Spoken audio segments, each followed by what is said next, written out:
sveiciens jums no Meža ciema Autobasadones lielā, garā salona, tādās nelielās Ziemassvētku noskaņās.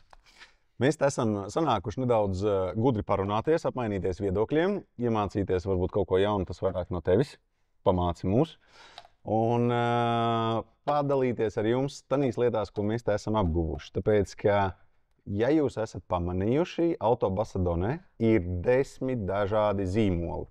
Attiecīgi, mēs esam diezgan daudz dažādas tehnoloģijas saskārušies ar viņām, un mums ir daži viedokļi, ieskati, kas ir labāks, kas nav tik varbūt izdevies, un kas kuram lācītim vēderā. Nu, to mēs arī lēnā garā šitādās parunāšanās reizēs padalīsimies ar jums. Jā, Gulfijs! Gulfijs. Ko viņš darīja? Gulfijs tur staigā ar paletēm. Viņam bija dots īpašais uzdevums no direktora. Viņam bija jāpiegādā Ami. Bet Ami bija uz vasaras iepām pareizi, jā, un tad viņam bija jāizdomā. Jā, atceros. Kā viņam viņu pārvietot, kā viņam viņu aizvest, piegādāt. Tu teici paletes? To tu redzēsi. Ok, paskatāmies. Labi, nākamais. Ņemot vērā, ka mūsu saimniecībā ir šausmīgi daudz liela dažādība, šausmīgi daudz, jā, tiešām šausmīgi.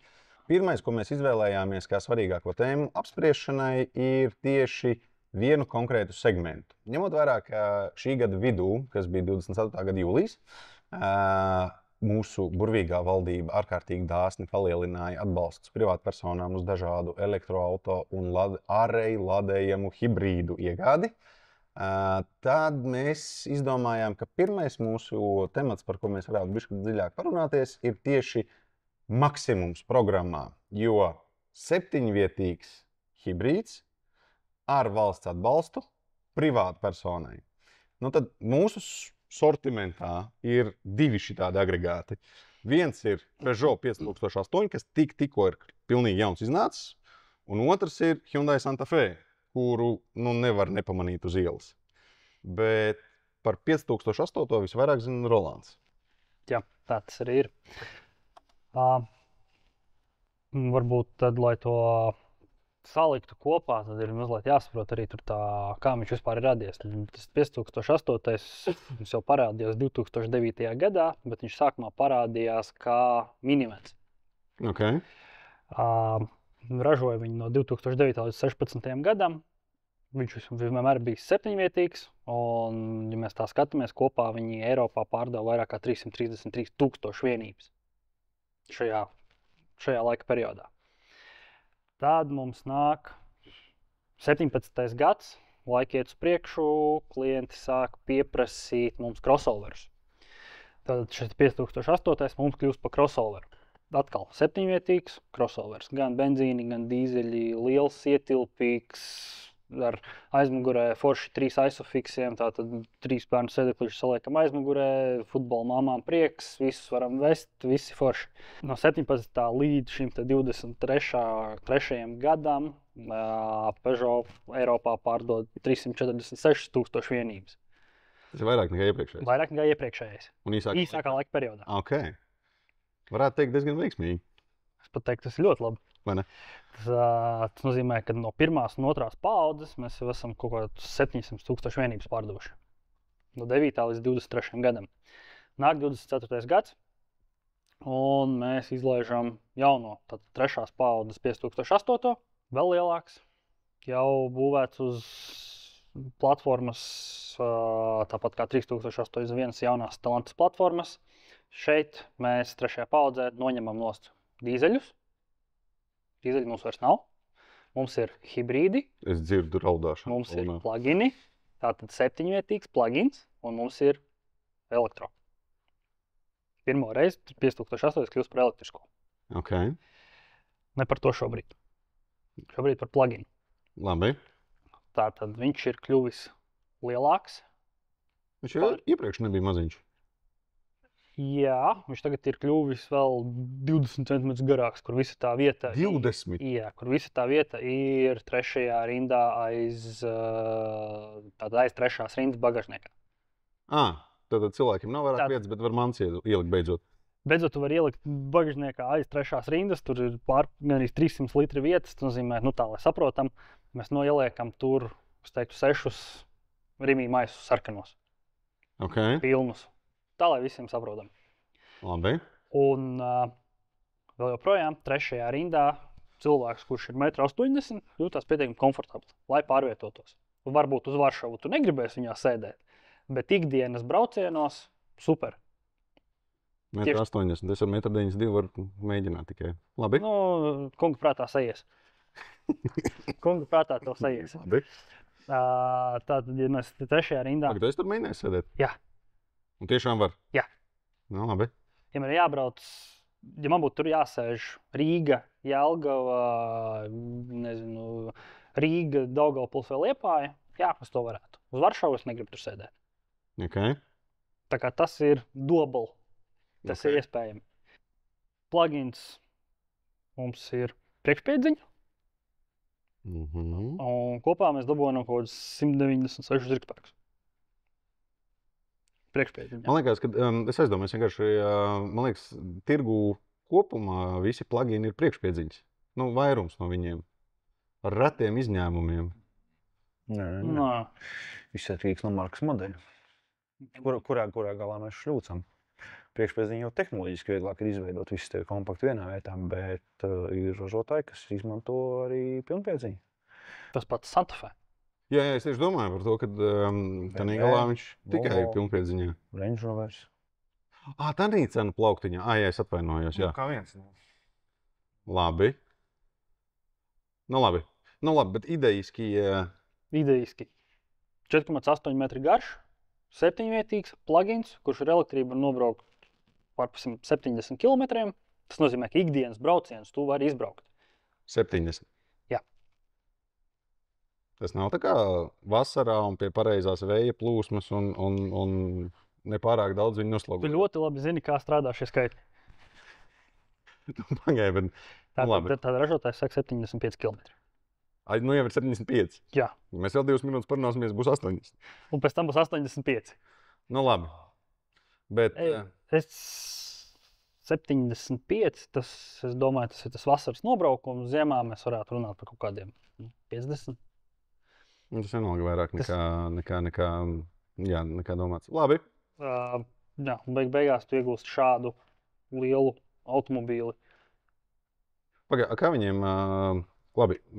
Peugeot ietilpst Stellantis grupā. Es nojaušu, ka viņiem tehnoloģiski tie plug-in hibrīdi visiem ir vienādi. Kā viņi darbojās īsti? Tātad mums ir iekšzemes Yes. un mums ir elektrodzinējs. Plug-in gadījumā vai jebkur hibrīdu gadījumā viņi var strādāt vai nu kopā, vai nu katrs atsevišķi. Starpība tāda, teiksim, tur klasisko hibrīdu, kas ir nelādējams un plug-in, kā pats nosaukums saka, tad mēs plug-in lādējam. Tad tādā brīdī mums viņš kaut kādu brīdi var strādāt līdzīgi kā elektroautomobīls. Pārēties tīri tikai uz elektrību. Labi. Vai viņš pats sevi arī lādē? Jā, viņš pats sevi lādē, kā jebkurš, tad ir rekuperatīvā bremzēšana, šīs te inerces enerģijas atgūšana, iekšzemes dzinējs arī strādājot nedaudz atlādē viņu pilnvērtīgi. Viņš šo akumulātoru bateriju nevar uzlādēt, tāpēc viņam ir šī te iespēja lādēt viņu no ārējā avota. Tātad no uzlādes stacijas, no mājas rozetes attiecīgo lādētāju. Bez lādētāja vienkārši no rozetes? Vienreiz var mēģināt. Kāpēc vienreiz? Tu gribi teikt, ka ja es nopērku tādu plug-in hibrīdu, man ir obligāti jāpērk arī mājas wallbox? Nē, ar to es nedomāju mājas wallbox. Mājas wallbox ir mājas wallbox, tas jau ir 3-fāžu zona. Labi. Bet no rozetes mēs viņu lādējam jebkurā gadījumā lādētāju. Sapratu, jā. Maziņš pārpratums, es biju domājis tieši, ka viņam taču ir savs vats līdzi. Jā. Viss atkarīgs no komplektācijas. Vats viņiem nāk. Bet viena fāze vats vai vats priekš 220. Tas arī viens fāze. Jā. Tad jau ar to vadu parastā rozetē var iepausties un lādēsies. Droši vien kaut kādi vidēji... Galvenais, lai rozetē ir sazemējums arī. Jā, tas, jā. Varbūt, jā. Ok, labi, sapratu. Tu sākumā teici, ka vai nu uz iekšdedzi, vai nu uz elektrību, vai nu uz abiem kopā. Jā. Kurā brīdī viņš brauc uz abiem kopā? Tad, kad ir pieprasījums pēc jaudas. Jebkur, kaut kādu kritēriju iedomāju. Kad ir pātrināties. Jebkuram iekšzemes dzinējam ir kaut kāda aiztur, kamēr viņš ieskrienās. Jā. Tad elektromotors piepalīdz viņam šo aizturu novākt, palīdz novākt šīs turbobeidus, kas ir turbomotoriem. Tādā brīdī viņš strādā ar abiem kopā. Labi. Tik tālu sapratu. Un tiklīdz kā jaudas pieprasījums beidzās, tad viņš vienu no motoriem slēdz nost. Jā. Viņš atslēdz nost. Iekšzemes dzinējā mēs turpinām kustību uz elektrību, ja mums pietiekošs baterijas lādiņš. Vai mēs turpinām kustību uz iekšzemes dzinēju. Labi. Tik tālu sapratu. Bet tas ir princips, kā viņš darbojas. Tas notiek pilnīgi automātiski viņam. Ok. Labi. Tas pašam jāpārslēdz. Protams, to arī tu vari izvēlēties pats pārslēgt uz elektrību, vai ne, ja tev ir baterija. Jā. Santa Fe. Atšķirībā no Peugeot, Santa Fe nāk no Hyundai, kas nozīmē, ka viņam nav tik garš mantojuma saraksts ar lietām, ko viņi ir darījuši 100 gadus atpakaļ un 60 gadus atpakaļ. Viņi ir relatīvi jauna kompānija. Tāpēc, bet to sakot, Santa Fe modelis vispār kā tāds sākās 2000. gadā jau. Un Hyundaiam 90. gados bija tendence taisīt ļoti lētas, ļoti vienkāršas mašīnas, kuras varēja viegli pārdot lielai masai. Problēma bija tā, ka viņi sāk ražot, un viņiem bija diezgan draņķīgas atsauksmes par kvalitāti. Un 90. gadu laikā viņi saprata, ka tā viņiem ir problēma, kas viņus sāk gāzt iekšā tieši uz pārdošanu otrais un trešoreiz. Un viņi ļoti asprātīgi izdomāja pilnīgi jaunu sistēmu, kā informācijai nokļūt no gala patērētāja, ka viņš ir neapmierināts ar kaut ko, līdz rūpnīcas inženieru komandai. Viņiem tā diezgan tiešām asprātīga sistēma, lai tā informācija ātri nonāk, un viņi ātri saprot, kas viņiem ir jāpamaina savā pusē. Un paralēli tam viņi ļoti analizē tirgu, mēģinādami saprast, kas tad īsti ir vajadzīgs cilvēkiem. Mēs runājam par 90. gadu beigām. Un viņi bija izdomājuši, ka viss pieprasītākais varētu būt vai neapgūts segments tieši augstāka sēdpozīcija, ģimenisks automobīlis. Un tā viņi uztaisīja Santa Fe, kur viņu palaida tieši uz Ziemeļamerikas tirgu ar ievirzi uz turieni, kad tur tas būs vislabākais.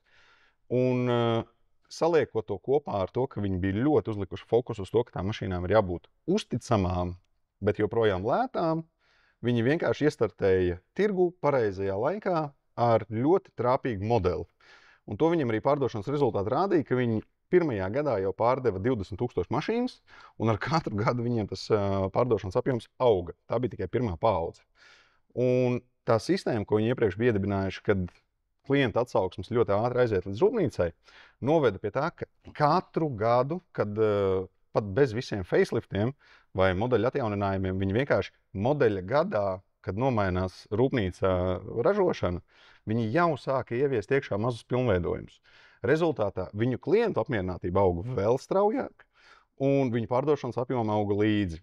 Kā rezultātā viņi sāka taisīt masveidā lētas, pieejamas, lielas mašīnas. Gribi priekšpiedziņu, gribi pilnpiedziņu, gribi benzīnu, varēja dabūt arī V6, varēja dabūt arī dīzeli Eiropā, Ziemeļamerikā nevarēja. Bet tā bija pirmā paudze, tad viņi 2005. gadā palaida, 6. gadā palaida otro paudzi, tā viņiem aizgāja ar vēl lielāku uzrāvienu. Un šitā, kas mums stāv salonā, jau ir 5. paudze. Un ar iepriekšējo un šo paudzi viņi tā ļoti konkrēti ir nostiprinājušies tanī ļoti kvalitatīvi uztaisīts liels ģimenisks automobīlis. Viņi paši gan šobrīd uz to jauno paudzi saka, ka mēs tā baigi orientējamies uz tiem cilvēkiem, kuriem tur aktīvi dzīvesveidi, hobiji, kas pieprasa braukšanu ārpusē. Bet tā objektīvi paskatoties tās mašīnas dizainu, tas ir skaidrs, ka var patikt, var nepatikt, bet viņš ir pamanāms. Tātad cilvēki, kas viņu izvēlās, grib, lai viņus pamana. Nezinu, mazāk man liekas, tas ir tāds jautājums par to, kad man te baigi aktīvie hobiji, kad vairāk tas ir par to, ka es varu, man izskatās, kur tā. To sakot,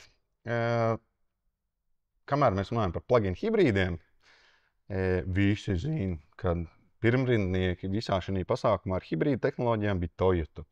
Un joprojām ir tā, ka ar kādu parunājoties, hibrīds un pretjautājums, tā kā Toyotai? Jā, tā kā Toyotai, un jā, viņi sāk viņus vēlāk taisīt, bet tas, ka viņi sāk vēlāk taisīt, nozīmē to, ka viņi varēja pavākt informāciju kā konkurentiem, kas sanāk, kas nesanāk. Un tad, kad viņi sāk taisīt savus pirmos pašuzlādes hibrīdus, pašuzlādes hibrīdi tas ir tas, kur tu vienkārši ielej mašīnā benzīnu un ļauj, lai mašīna pati sev tiek galā. Viņi bija ielikuši lielākas baterijas, viņi bija ielikuši spēcīgākus motors, un viņi bija gudrāk uztaisījuši dzinēju vadības programmu. Rezultātā tās mašīnas brauc reāli ekonomiskāk nekā konkurenti. Bet maz kurš to zināja. Tie, kas zināja, bija ārkārtīgi apmierināti savu izvēli, brauc ar saviem Jonikiem un Konām un visu, kas tur vēl viņiem panī brīdī bija. Bet, joprojām tirgus daļa vēl bija jāizcīna. Un tādi viņi iestartēja lādējumos hibrīdos. Un jaunais Santa Fe kā reizi salīdzinājumā ar 5008. Ir 7-vietīgs, kur var sēdēt trešajā rindā arī pieauguši cilvēki. Ir lādējums hibrīds, kurš māk pabraukt ļoti ekonomiski. Un ir ar pilnpiedziņu. Un joprojām tu vari dabūt to lielo subsīdiju no mūsu dāsnās valdības. Pilnpiedziņā. Jā, pilnpiedziņā. Pilnpiedziņa, 7 vietas, un uz tevi skatās. Cik bieži tev vajadzīga pilnpiedziņa ikdienā? Cik bieži man ir vajadzīga 300 zirgi ikdienā? Man nav vajadzīga, bet man ļoti patīk, man viņi ir. Un atšķirībā no citiem cilvēkiem. Atbildē jautājumu uz jautājumu. Cik bieži tev vajadzīga pilnpiedziņa ikdienā? Ja man viņa ir, es viņai atrodu pielietojumu. Kā? Teiksim, straujāk sākot no krustojuma braukt. Tad agresīvi braucam. Tikai līdz 55 km/h. Jebkurš papildus elements, jebkurš papildus svars mums nozīmē ko? Lielāku degvielas patēriņu. Jāpieliek vairāk spēka, lielāks degvielas patēriņš, tad var nobraukt mazāk. Kuram no viņiem šī brīdī ir plusi? Vieglākajiem. Sapcīt, cik tev iesver. Tagad es nezinu, cik man iesver. Nemaldos 2,7. Pagaid. Tu teici, tev iesver 2,7. Tā ir pilnā. Jā. Manējais arī. Znači vienādi. Tātad Hyundai ir tik efektīvs, ka viņi māk uztaisīt pat pilnpiedziņu. Tādā pašā svarā, kā frančiem sanāk priekšpiedziņa. Labi, jā, tas man patīk. Labi, ka te rakstīts. Un, starp citu, vēl viena lieta par Hyundaiiem in general, vai kopumā runājot, viņi šausmīgi daudz uzmanības pievērš tieši tam, lai, kā es iepriekš teicu, gan tās mašīnas kvalitatīvi strādātu, gan lai viņi būtu arī vienā solī ar mūsdienu tehnoloģijām. Un atšķirībā no dažiem citiem ražotājiem, tas, ko viņi ieliek viņu mašīnās, kā asistentus vai palīgus vai dažādas multimēdijas, tiešām strādā. Un tādā mērā, kā to arī sagaida, ka viņš strādās. Viņš ir ārkārtīgi intuitīvi, viegli lietot. Cits jautājums par to, ka viņi mēdz būt bišķi pārāk tādi uz iejaukšanos orientēti. Bet darboties viņi darbojās ļoti labi. Tā kā tā. Un viņiem jau pamata aprīkojumā viņi visi ir iekšā. Tas bija tāds uzreiz par Peugeotiem. Es jau neko. Es tikai norādu uz kaut kādiem ieguvumiem tiem, kas potenciāli skatās uz šādām mašīnām. Labi, bet jautājums, Pētgar, vai tu zini kaut kādas tādas principiālas vai būtiskas atšķirības, kā tie plug-in hibrīdi darbojās Hyundai gadījumā? Tehnoloģiski viņi visi vienādi ir. Labi. Atšķirās, teiksim, kaut kāds tehniskais izpildījums, kurš tur motori, šie elektromotori, funkcionāli, es saku, viņi ir identiski. Viņš ir lādējums, viņiem ir, teiksim, kur uzkrāja šo te elektrisko enerģiju un kaut kur viņi atdod. Princips tas, kā viņi var strādāt vai tikai iekšzemes dzinējs vai tikai elektrodzinējs vai abi kopā, abiem ir identiski. Ja mēs skatāmies no tāda aspekta, tad izvēlēties starp vienu otru, tā jau ir gaumas lieta. Tas nebūs viens pats kā arguments, ka paņemt vienu vai otru. Labi, bet kas tad būtu par argumentu no tehniskā viedokļa? Kur būs atšķirība? Iekšzemes dzinējā, tad, ja princips darbībā ir viens un tas pats. Iekšzemes dzinēja jaudas var atšķirties, jā. No PSA grupas un Hyundai grupai. Bet, labi, ja mēs nerunājam tieši par to patīk, nepatīk, kā, ir kaut kādas tādas tehniskas lietas, kas viņiem būtu tādas diametrāli pretējas? Es teikšu, tā tehniskas lietas baigi to auto nepārdod. Privāta automobīļa pirkums nav ekonomiski pamatojams, tās ir emocijas. Paga, nejauc man visu tagad desertu. Es runāju par flītiem, privāta persona, tās ir emocijas. Kam patīk māte, kam meita, kādam varbūt kleita. Kāds aizbrauks ar Santa Fe, kāds aizbrauks ar 5008, cits aizbrauks ar Vitāru. Vitārs, ap citu, fantastiska mašīna, man ļoti patīk. Man ir bijusi, man viena Nolec uzreiz. Bet labi. Tas ir jautājums, uz kuru mašīnu tev labāk patīk. Piecelties un iet no rīta. Nu labi, bet tad mēs atkal atgriežamies pie tēmas nafiks. Un beigās, kuru tu vari atļauties. Jā, bet tad mēs atkal nonākam pie tā 7-vietīgā. Kam tad ir vajadzīga 7-vietīga mašīna? Nu labi, par pilnpiedziņu es sapratu savu viedokli, bet 7-vietīgais tas ir kas, Man cik tev bērni? kopā Jā. 4. Jī, tu gan esi ražīgs. Un suns. Labi. Tātad, ja mēs liekam kopā vidējais statistiskais automobils, mums ir 5-vietīgi. Jā. Jā. Jāsaliek ir, cik cilvēki iekšā mašīnā ja visi brauc? 6 plus suns. Tev viss 7 vietas ir aizņemts. Viss. Jā. Tātad man 7-vietīgais ir aktuāls. Jā. Es neesmu vienīgais tāds. Jā. Labi. Tātad tev ir 4 bērni un suns. Tev nav variantu mazākā 7 vietas ņemt. Vai tu kādu no šīm mašīnām izskatītu? Jā. Davai, stāst. Saņķiku? Saņķi. Jā. Kāpēc? Tāpēc, ka ar viņu jau es esmu izbraucis ar Peugeot, es vēl neesmu paspējis. Tā kā par Peugeot viedoklis man pagaidām ir rezervēts. Labi. Bet pašreiz, šodien, Santa Fe. Labi, iedod man kaut kādus savus novērojumus. Tīri subjektīvi novērojumi ir dizains. Viņam ir pievilcīgs dizains. Māte, meita, kleita, jā, tad labi. Jā. Labi. Tehnoloģiski man sanāca pabraukt ar slēgtā cikla hibrīdu. Tātad tas, kurš nav lādējums. Jā. Tas, kas mums ir demo. Šeit svarīgi piebilst, tas ir tas 1.6 turbo ar 215 zirgiem un pilnpiedziņu. Jā. Yes. Jā. Labi. Pilnpiedziņu izjust uz viņu nevar, ja viņiem arī viņas nebūtu starpības, nebūtu absolūti nekādas. Lielākā daļa Latvijas iedzīvotāju grupējās kur? Statistiski. Statistiski. Es negribu būt daļa no statistikas, es gribu braukt pa savu ceļu. Nu, tad tu būsi daļa no citas statistikas, varbūt ne tās pozitīvākās. Nu, labi, bet statistiski mēs visi lielākoties dzīvojam pilsētās vai tādās apdzīvotās vietās ar atbilstošu infrastruktūru. Man liekas, ka pēc kaut kāda pāris gadu atpakaļ demogrāfija teica, ka Rīga pati kā Rīgas pilsēta ir kaut kāda nepilna 700,000, un ja paņem klāt visu to aglomerāciju, kas ir rajons, viņa apkārt, kas ikdienā braukā turp šurp, mēs esam 1,2 miljoni pašā Latvijas viducī, un viss pārējais sadalās uz 600,000. Bez pilnpiedziņas varam iztikt. Protams, ka varam. Viens no plusiem ir paaugstināts klients, kas jau arī bez pilnpiedziņas dod. Man ļauj aizbraukt krietni tālāk. Cik 5008 klīrens? 20 centimetri. Jā, klīrens nav svarīgs. Jā, cik ir Santa Fe? Šeit mēs iegūstam atbildi, kāpēc viņam ir pilnpiedziņa. Tieši tā. Tātad gudrs gājiens, Nu, labi, turpin runāt, tā klausot. Gudrs gājiens, ja mēs, sēžamies virsū, tad mums vajag visiem 4 kārpīties. Pazaudēt cipars. Jā, es mēģinu atrast, kur viņam bija klīrens. Kur ārēji izmērus atradu.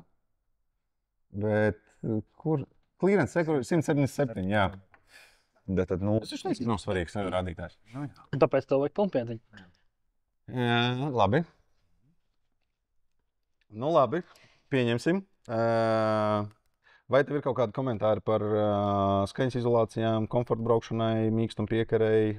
Neatkarīgā piekara, man liekas, viņiem ir. Neatkarīgā piekare ir praktiski lielāka daļa automobīļu.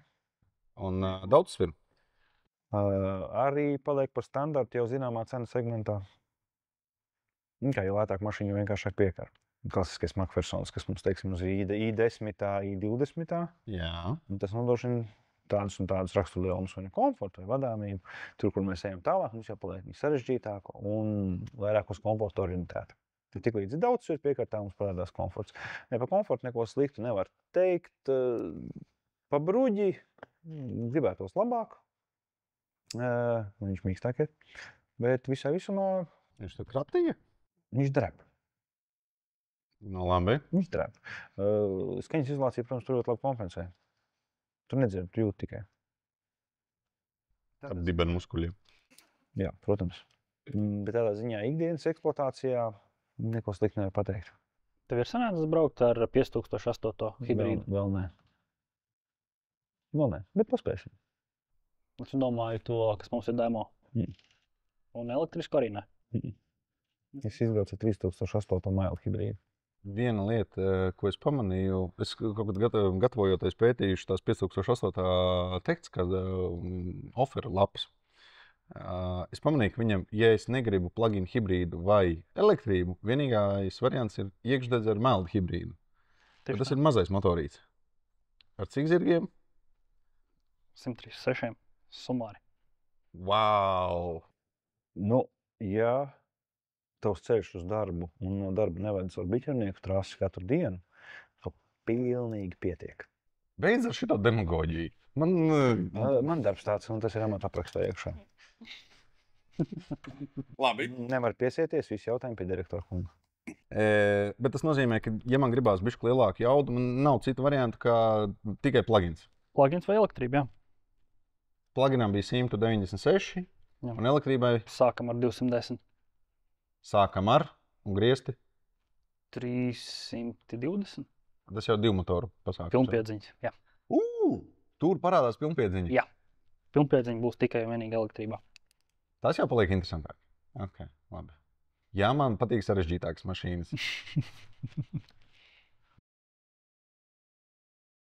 Tad labi tev. Lai neaizslīdētu un saglabātu politkorektumu, es teikšu labi tev. Tas labi, ka mēs mākam ievērot politkorektumu. Vismaz vienpusēju. Labi. Atgriežoties pie tiem plug-in hibrīdiem un septiņvietīgiem. Tātad cenas. Mēs runājam, ka šīm mašīnām ir iespējami tās subsīdijas. Jā. Bet cenu ziņā mēs runājam bez subsīdijām. Nereiķinoties ar viņām. Tipā, man nav bērni, es vienkārši atnāku un Gribu pluginu. Jā.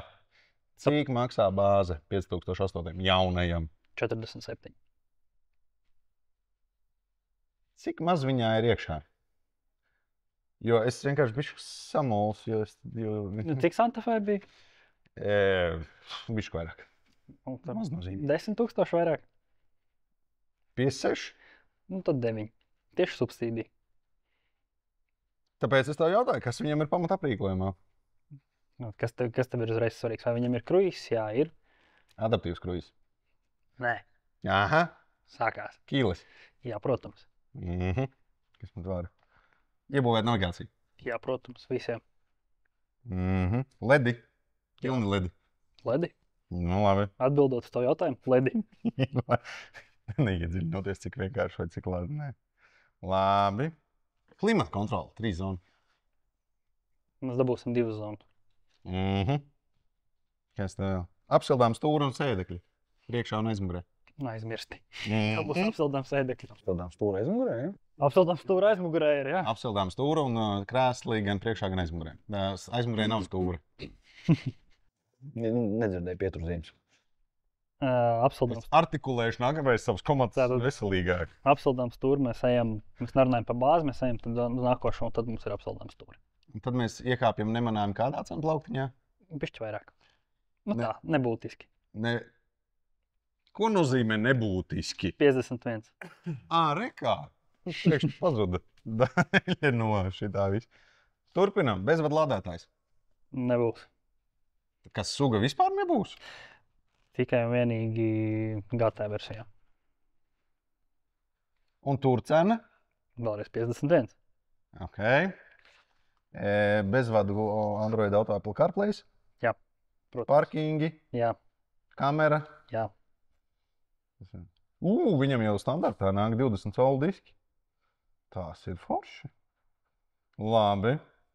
Tātad realistiski, ja mēs salīdzinām ābolus ar āboliem, tad vai nu 56, 990 par tūkšāko versiju no Santa Fe, kur jau tas pamataprīkojums ir garš, vai 51 par 5008. Tur starpība jau ir. Nevis 51, 47.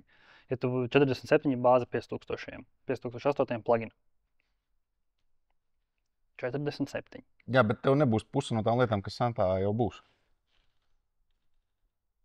Nu tā, tad nav 47, ir 51. Tātad par 51 tu uzreiz iegūsti vēl kaut ko.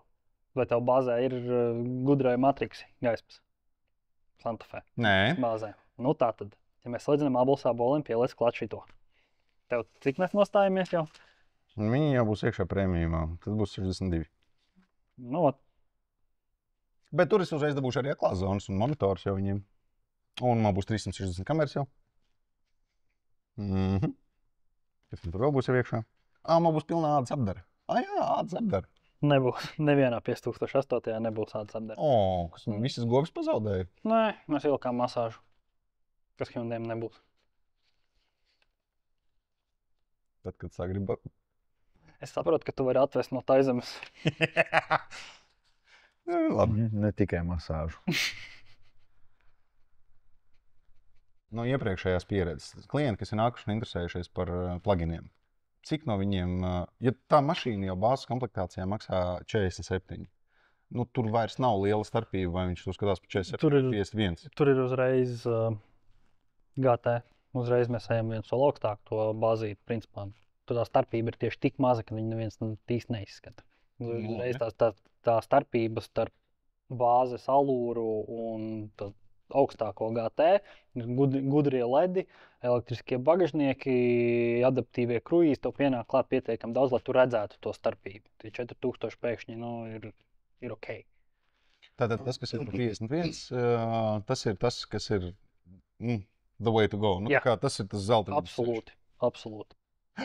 Lūka. Papildus opcija. Vienam patīk, vienam nepatīk. Jā. Mēs jau noskaidrojām, man tā kleita. Man vajag. Funkcionāli kāda viņai jēga?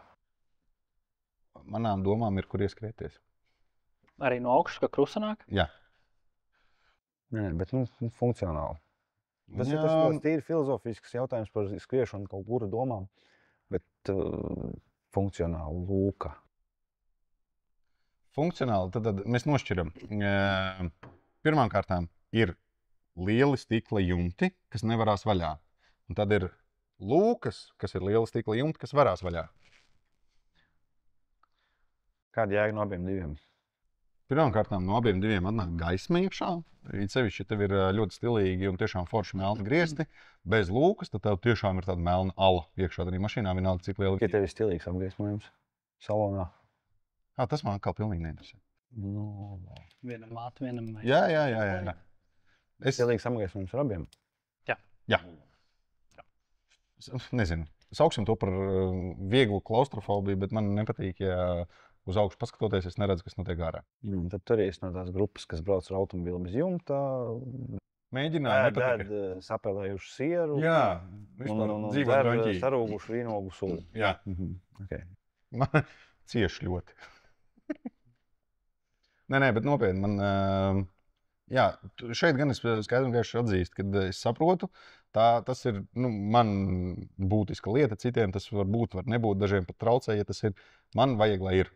Jebkurai mašīnai, kas man ir, man vajag, lai man ir lūka. Jā. Cik maksā lūka? 1,3. Padārga lūka. Bet tā ir lūka vai jumts? Tā ir lūka. Ok, varēs vēl. Starp citu, jā, par lūkām jautājums. Dzirdēts ir nemazums, ka ar viņām ir problēmas, ka tur no griestiem kaut kas sāk tecēt un vēl kaut kas. Tas ir vairāk saistīts ar automobīļu apkopšanu. Paskaidro, lūdzu. Ūdens tur nāk tā vai tā. Neatkarīgi kāda marka, modelis vai lūkas konstrukcija. Mums šis ūdens kaut ko jāizved prom. Mums ir paredzēts šim te kanālu, drenāžas kanālu. Ja mēs automobīli neapkopjam, ja mēs viņu regulāri nemazgājam un neievērojam, teiksim, šos te, sauksim tos par loģikas stūrakmeņiem, tad mums tās sāks tecēt jebkas. Tā ir eksploatācija. Tu gribi teikt, ka ja es mazgāšu savu mašīnu no ārpuses pietiekami bieži, tad es iztīrīšu kaut kādā maģiskā veidā arī savas drenāžas caurules. Kāpēc maģiskā veidā? Cauruli var izskalot. Ja tur sāk putekļi krāties, ja tur viņi visi sāk alst, ja tur mēs ilgstoši braucam netīru mašīnu, visādas lapas un tādas lietas, tas jau aizsit visas drenāžas ciet. Agri vai vēl. Tu tādā veidā domā, ka viņš tur nepaspēs sakrāties, ja viņi regulāri mazgās. Labi. Un ja nu gadījumā man ir slinkums to mašīnu regulāri mazgāt, tad kā man izvairīties no lūgas tecēšanas? Iegādāties automobili bez lūgas? Nav variants, neizskatās. Ir variants. Nav pieņemams tev, bet ir variants. Jā, labi, nu tad es palieku neapmierināts. Bet es esmu dzirdējis, ka ir servisos pakalpojums lūgas tīrīšana un apkope. Jā. Nu, tad tas nozīmē, ka to var izdarīt arī servisā. Jā. Pat ja es esmu mašīnu gada nemazgājis. Tu tāpatās reizes gadā brauks uz apkopi. Jā, viņam ir sacīt, jā, reiz gadā. Reizes gadā tev ir apkopi. Jā. Pežukam arī, vai ne? Kā lūdzu? Cik tas jāatcerās, ir paprasīt. Tas nav nevienā standarta plānā iekšā. Pārbaude ir kaut kādas tīrīšanas, tas ir paši īpašnieku rokās. Vai nu paprasīt, vai nu atrod, kas to izdara, vai nu izdara pats. Es apsītu, cik tev gara garantija? Nu, nevis tev, bet Man 5008. sen beidzās. 5 gadi bez nobraukuma. Smalki, labi. Es pieņemu, ka Santa Fe ir tieši tas pats. Jā, tieši tas pats. Var pagarināt? Jā. Līdz cik var pagarināt? 6 gadi. Bet tad ierobežojās kilometri. Nu cik? Ja nemaldos, 150,000. 5 gadi bez nobraukuma vai 6 gadi 150? Izklausās, ka 5 gadi bez nobraukuma ir izdevīgāk. Pagaun tam augstspēkuma akumulātoram. Ja nemaldos, tur bija 8 gadi. Droši vien tas pats, kas visiem 8 gadi 160,000. Vai ne? 8 gadi 200,000. 200? Cik dāsni. Labi. Atkarīgs, kas pienāk pirmais, un jautājums, protams, par to, kā mēs definējam šo te garantiju. Kā mēs varam definēt garantiju? Tu tikko izstāstīji, ka Akumulātora atlikusī kapacitāte. Ja nav kaut kas tāds, kas viņu izved no ierindas. Tātad pirmais, nekad rozete nebās 2 neles vienlaicīgi. Okay. Ar to mēs sāksim. Tātad akumulators no viņa uzlādes izlādes cikliem viņš ar laiku zaudē savu kapacitāti. Tas ir vienalga, vai mums tas ir mobilais tālrunis, vai tas ir automobīļa akumulators, vai tas ir akumulators kādā citā lietā. Ja es pareizi saprotu, tas nozīmē, ka viņš vienkārši ātrākā laikā izlādēsies. Tas nozīmē to vienkāršāk sakot, kad viņš iekšēji sarausies, teiksim tā. Ja pirms tam tu vari ieliet 10 litrus, tad tur pēc zinām periodu tu vari ieliet 9,5 litrus viņā iekšā. Un tas attiecīgi nosaka to, cik tu beigās varēsi viņu nobraukt, kamēr viņš jauns, vai arī, ka viņš ir zinām brīdi pabraukts. Kā es minēju, tieši tāpat kā mobiliem telefoniem. Mobiliem telefoniem ir vēl rāda atlikumu baterijai kapacitātes. Vismaz ābolīšiem. Bet tas nozīmē, ka pie kaut kāda kapacitātes zuduma iestājās garantijas stāvoklis. Ja viņš noteiktā laika periodā vai kilometriem nokrītās zem šī te, bet ir eksploatējums, jā, tad, protams, iestājās garantijas stāvoklis. Ja viņš iziet kaut kas citiem no ierindas, arī tajos gadījumos iestājās kaut kāds garantijas stāvoklis, bet to attiecīgi nosaka jau servis pārbaudot. Automobīli nosaka, ir, nav garantija, kas ir noticis. Es varu pats kaut kā novērtēt vai dabūt, nezinu, izdruku, cik manai akumulātoram ir palicis vēl resursus vai... Jā. Kā? Kur? Servisā. Nāca šādi jautājumi. Nē, automobīlī šis te nav nekur reģistrēts. Ar šo te nāca uz servisu, servis piesaistās diagnostikas iekārtu un attiecīgi iegūst šos te datus. Maksas pakalpojums, vai ne? Jā. Ļoti dārgi vai vienkārši dārgi? Apmēram pusstundu servisa darbu, atkarībā no izcenojuma. Sapratu. Cik mums tikko nomainīja servisa stundas, man liekas, bija kaut kāda 60 ar kaut ko stundā. Tas nozīmē, ka, ja es gribu noskaidrot baterijas atlikumu, tas man... Uz to brīdi garantijas periodai 74,90 un nākošā gada būs plus 10 eiro. Tas ir... Tad šobrīd 75. Tas nozīmē labi. Vienkāršojot izsakoties par 40 eiro, es varu noskaidrot, cik man ir veselīga baterija. Plus mīnus, jā. Tas, starp citu, atkāpjoties nedaudz no pluginiem, tas darbojās arī uz elektroauto diagnostikām, vai ne? Jā. Tas nozīmē, ka ja es potenciāli skatos uz kaut kādu šīs mājas marku elektromobīlu lietotu, nezinu, varbūt ievest no kaut kurienes, uz šejien atvedot, es varu noskaidrot, cik veselīgi viņam baterija ir. Super. Un tas izmaksā apmēram 40 eiro. Tas būs tikai par bateriju. Jā. Ja skatāmies pilnvērtīgāk, tad, protams, šīs diagnostikas būs dārgākas. Bet viņas arī būs padziļinātākas. Tur nebūs tikai baterija, tur būs viss automobīls. Ne tikai tehniski, bet arī vizuāli tiks novērtēts. Ok, sapratu. Tu zini, cik stundas tas aizņem apmēram? Tā padziļinātā diagnostika. Apmēram līdz 2 stundām. Tad... Bet to visvienkāršāk var pie mūsu servisa konsultantiem uzzināt. Jā, mājaslapā zvanām un prasām. Jā. Jā, un starp citu vēl viena lieta. Tev bija 196, man ir 253. Es atvainojos. Peugeot 5008 un Santa Fe. Vairāk ir labāk. 51,000 eiro pirms atbalsta. 51, nevis 65 vai 68. Kur tu 68 izrādi? Lielākais ir 66. 66.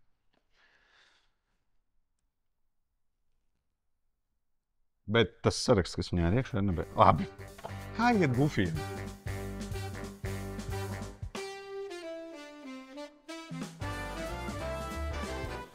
Klau, Jāni. Jā. Svarīga lieta. Tu zini, kāda evakuātora? Zinu. Mēs varam viņu dabūt šodien. Kam mums ir evakuators? Mums jāpiegādā Amī jāpiegādā. Mēs taču paši varam aizvest. Nevaram, mums nav mašīnas, kur viņi... Amī nav tik liela. Amī ir liela, mums nav ar ko viņu aizvest. Sadaram, kad es aizvedīšu. Sadaram, ka neaizvedīšu. Sadaram.